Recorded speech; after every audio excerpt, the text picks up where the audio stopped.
1 அரசர்கள் அதிகாரம் 8. உடன்படிக்கை பேழை திருக்கோவிலுக்குள் கொண்டுவரப்படல்.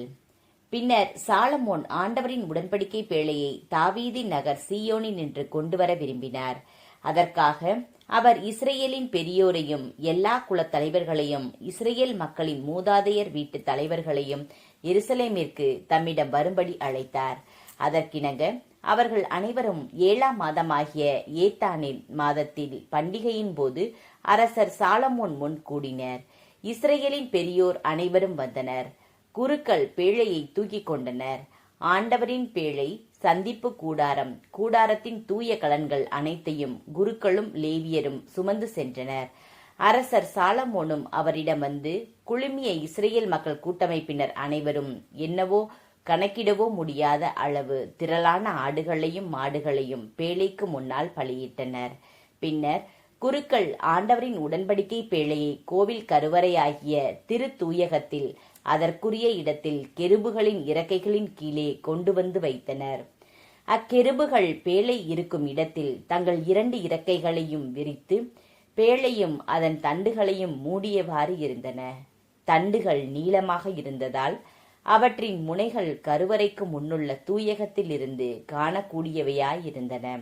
ஆனால் வெளியினின்று தெரியாது. இன்று வரை அந்த தண்டுகள் அங்கேதான் இருக்கின்றன. 2 கற்பலகைகளைத் தவிர வேறொன்றும் பேழைக்குள் இல்லை. இஸ்ரேல் மக்கள் எகிப்து நாட்டிலிருந்து வெளியேறிய போது அவர்களோடு உடன்படிக்கை செய்து கொண்ட ஒரேபு மலையில் மோசே அதற்குள் வைத்தவை அவை. குருக்கள் தூயகத்தினின்று வெளியே வருகையில் ஒரு மேகம் ஆண்டவரின் இல்லத்தை நிரப்பிற்று. அம்மேகத்தின் பொருட்டு குருக்கள் திருப்பணி புரிய அங்கு நிற்க இயலவில்லை. ஏனெனில் ஆண்டவரின் மாட்சி அவர் இல்லத்தை நிரப்பிற்று. அப்பொழுது சாலமோன், ஆண்டவரே, நீர் கரிய மேகத்தில் உறைவதாக கூறினீர். நீர் என்றென்றும் தங்கி வாழ உயர் இல்லம் ஒன்றை உமக்காக நான் கட்டியுள்ளேன் என்றார். சாலமோன் மக்களை நோக்கி கூறல். பின்னர் அரசர் மக்கள் பக்கம் திரும்பி இஸ்ரேல் சபையார் அனைவருக்கும் ஆசி வழங்கினார். அப்பொழுது இஸ்ரேல் சபையார் அனைவரும் நின்று கொண்டிருந்தனர். அப்போது அவர் உரைத்தது, இஸ்ரேலின் கடவுளாகிய ஆண்டவர் போற்றி போற்றி.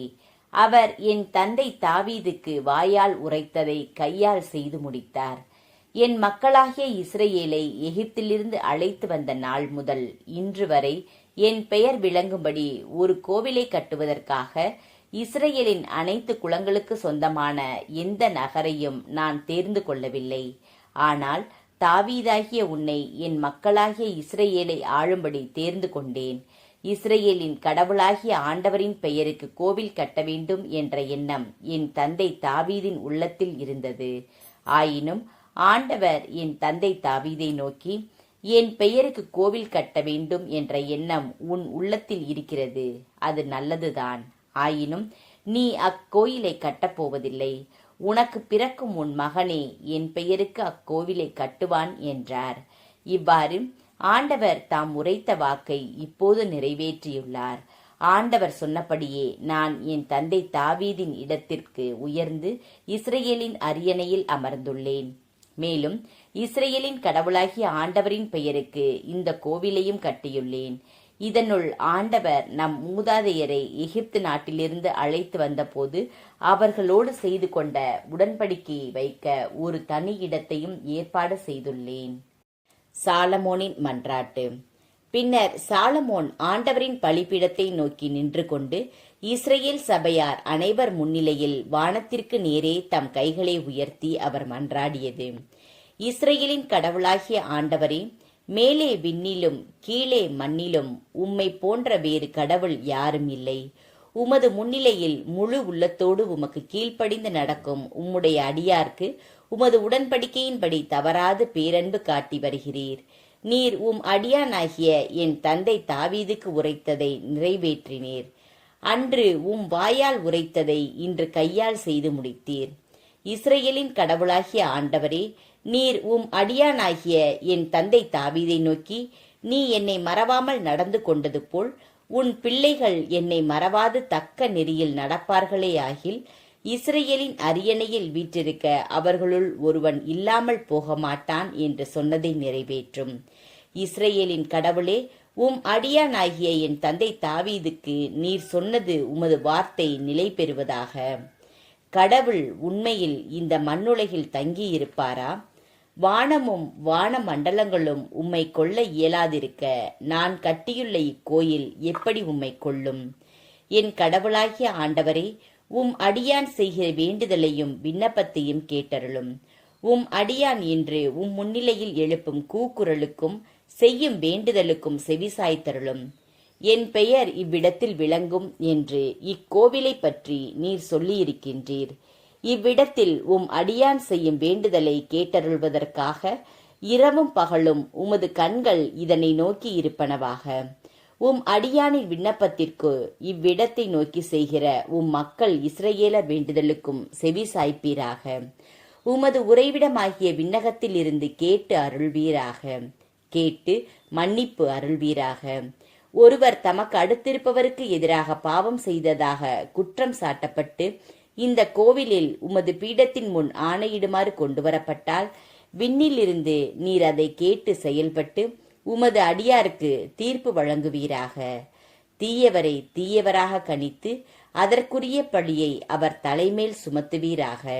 நேர்மையானவருக்கு அவரது நேர்மைக்கு தக்கவாறு அவர் நேர்மையாளர் என தீர்ப்பளிப்பீராக. உம் மக்களாகிய இஸ்ரவேலர் உமக்கு எதிராக பாவம் செய்ததனால் எதிரியிடம் தோல்வியுற்று பின் உம்மிடம் திரும்பி வந்து உம் திருப்பெயரை ஏற்றுக்கொண்டு இக்கோவிலின் உம்மை நோக்கி வேண்டுதலையும் விண்ணப்பத்தையும் செய்தால் விண்ணிலிருந்து நீர் அவர்களுக்கு செவிசாய்த்து உம் மக்களாகிய இஸ்ரவேலரின் பாவத்தை மன்னித்து அவர்களின் மூதாதையருக்கென நீர் அளித்த நாட்டுக்கு அவர்களை திரும்பி வரச் செய்வீராக.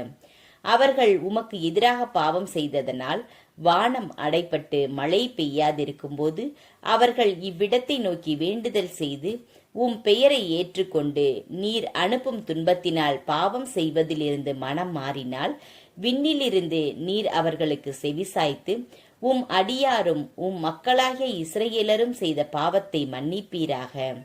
அவர்கள் நடக்க வேண்டிய நல்வழியை அவர்களுக்கு காட்டுவீராக. நீர் உம் மக்களுக்கு உரிமை சொத்தாக அளித்த நாட்டில் மழை பொழிய செய்வீராக.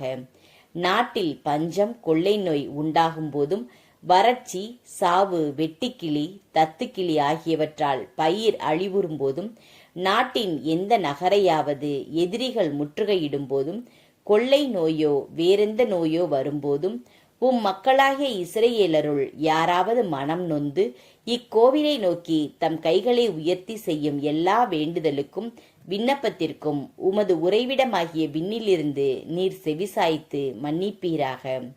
ஒவ்வொருவரின் உள்ளத்தையும் அறியும் நீர் அவரவர் செயல்களுக்கு ஏற்றவாறு கைமாறு அளிப்பீராக. ஏனெனில் நீர் ஒருவரே எல்லா மானிடரின் உள்ளங்களையும் அறிபவர். இதனால் அவர்கள் தங்கள் மூதாதையருக்கு நீர் அளித்த நாட்டில் தம் வாழ்நாளெல்லாம் உமக்கு அஞ்சி நடப்பார்கள். இஸ்ரேல் மக்களை சாராத அந்நியர் ஒருவர் உமது பெயரை முன்னிட்டு தொலை நாட்டிலிருந்து வந்து மாண்புமிக்க உமது பெயரையும் வலிமை வாய்ந்த உமது கையையும் ஆற்றல் மிகுந்த உமது புயத்தையும் பற்றி கேள்விப்பட்டு வந்து இந்த கோவிலை நோக்கி வேண்டுதல் செய்தால் உமது உறைவிடமாகிய விண்ணிலிருந்து நீர் அவருக்கு செவிசாய்த்து அந்த அந்நியர் கேட்பதை எல்லாம் அருள்வீராக. இதனால் உலகின் மக்கள் எல்லாரும் உம் மக்களாகிய இஸ்ரவேலரை போல் உமது பெயரை அறிந்து உமக்கு அஞ்சி வாழ்வார்கள்.